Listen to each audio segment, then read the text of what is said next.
प्राकृतिक सुंदरता से भरपूर नेपाल और नेपाल का छोटा सा हिल स्टेशन नरपानी के रास्ते में पड़ने वाली ये जगह और यहाँ पर आधुनिक खेती का जीता जागता उदाहरण। पिछले साल हमने एक वीडियो बनाया था जिसे 6 लाख लोगों ने देखा था। कुछ शब्द मुँह से निकल गए थे तो नेपाल के लोगों ने जी भर के गालियाँ भी दी थी, कुछ ने सराहा भी था। तो मैंने सोचा क्यों ना एक बार उसी जगह पर आपको ले चलूँ और बताऊँ। मैं चाहूँगा थोड़ा सा निचले हिस्से की तरफ हमारे साथी दिखा दें। यहाँ पर पाली हाउस बना हुआ है और इसी पाली हाउस की बात मैंने उस वीडियो में की थी। इस पाली हाउस में खुम्ब उगाया जाता है, जिसे हम मशरूम कहते हैं। पूरे साल खुम्ब उगाया जाता है क्योंकि यहाँ का तापमान पूरे साल 26 से 27 से ज़्यादा नहीं जाता है। ऊपर की तरफ तो आपको दिखा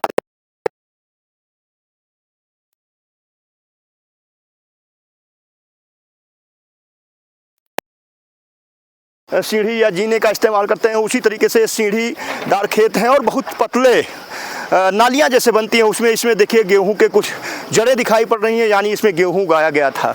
आपको सीढ़ीदार खेतों के से रूबरू कराएं, कंटूर फार्मिंग से रूबरू कराएं। ये पोषक तत्वों से भरपूर होता है। इसमें मिनरल्स, इसमें खाद उर्वरक की ज़रूरत नहीं पड़ती है क्योंकि पहाड़ जो है अपने आप में बहुत सारे ऐसे पोषक तत्वों को, खाद उर्वरक को समेटे हुए हैं। इसलिए यहाँ पर पूरी तरीके से ऑर्गेनिक खेती होती है।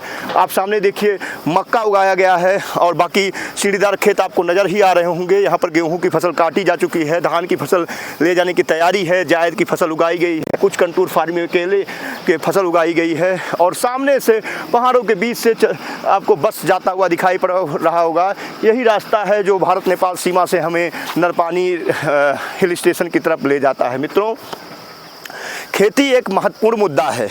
आपको बता दें, खेती अगर ना की जाए तो कोई भी बिजनेसमैन, कोई भी व्यवसायी, कोई भी राजनेता, कोई भी आम आदमी का जिंदा रहना मुश्किल हो जाता है। खेती को बचाना हमारी आपकी सबकी जिम्मेदारी है।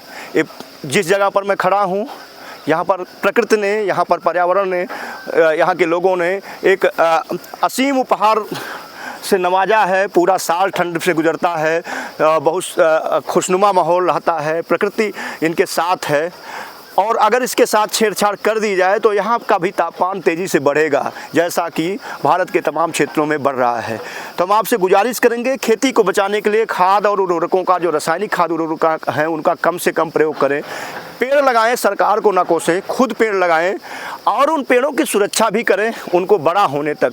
सरकार से भी गुजारिश है कि पेड़ों को बचाएं। सड़कों के निर्माण की बात हो या किसी भी बिजनेस स्ट्रक्चर को खड़ा होना हो तो पेड़ों को बचाने के उपाय के साथ इस तरह के निर्माण कार्य किए जाएं।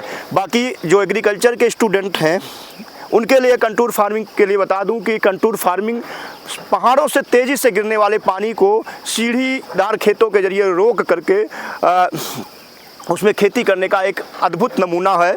यहाँ खेतों की जुताई बैलों से की जाती है या छोटे टिलर से की जाती है, लेकिन ट्रैक्टर से खेती जुताई करना मुश्किल होता है। कुछ मैनुअल बीडर और गुड़ाई करने वाले कुदाल फावड़े से भी इसकी खेती की जाती है। लेकिन जो भी फसल यहाँ उगाई जाती है वह बेहद ही पोषक गुणों से भरपूर होते हैं, सेहत को फ़ायदा पहुँचाने वाले होते हैं।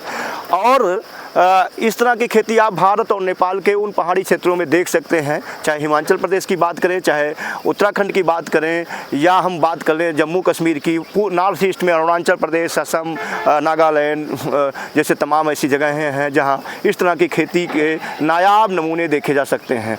और यहाँ का जैसा कि लोग सोचते हैं कि पहाड़ का जीवन बहुत आसान होता है, पहाड़ टहलने के लिए अच्छा होता है, पहाड़ छुट्टियां बिताने के लिए अच्छा हो सकता है, लेकिन जो लोग वास्तव में पहाड़ों में निवास करते हैं उनके लिए पहाड़ का जीवन कठिन होता है। संसाधनों की कमी होती है, लेकिन सेहत के नज़र से पहाड़ बहुत ही खूबसूरत होते हैं।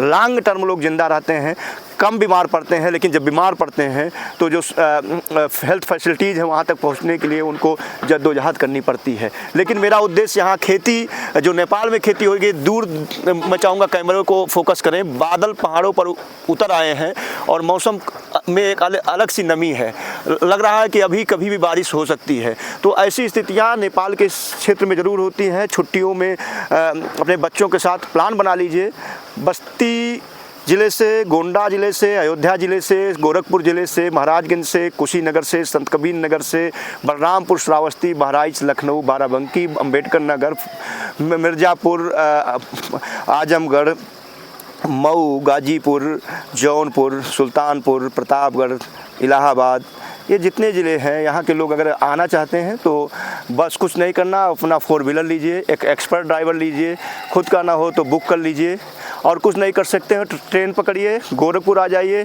गोंडा आ जाइए, वहाँ से आपको बढ़नी के लिए ट्रेन मिल जाएगी और उस ट्रेन को से बढ़नी उतर जाइए, यहाँ से आपको पब्लिक ट्रांसपोर्ट मिल जाएगा। पब्लिक ट्रांसपोर्ट के जरिए मामूली किराए पर आप नरपानी पहुँच सकते हैं। रातें बिताइए, यहाँ पर खाना रहना सब कुछ सस्ता है।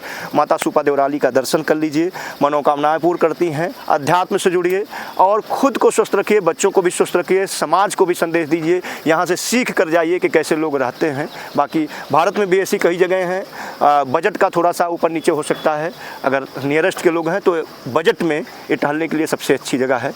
बाकी वीडियो कैसा लगा, इंतज़ार तो रहेगा ही आपके वीडियो के जरिए आपके विचारों को जानने का। और नेपाल के लोगों से खास गुजारिश है, अगर अब की बार भी हमने कुछ गलत कहा हो तो खूब गरियाइएगा, वो जिससे सीख मिलती है अपने आप को सुधारने की।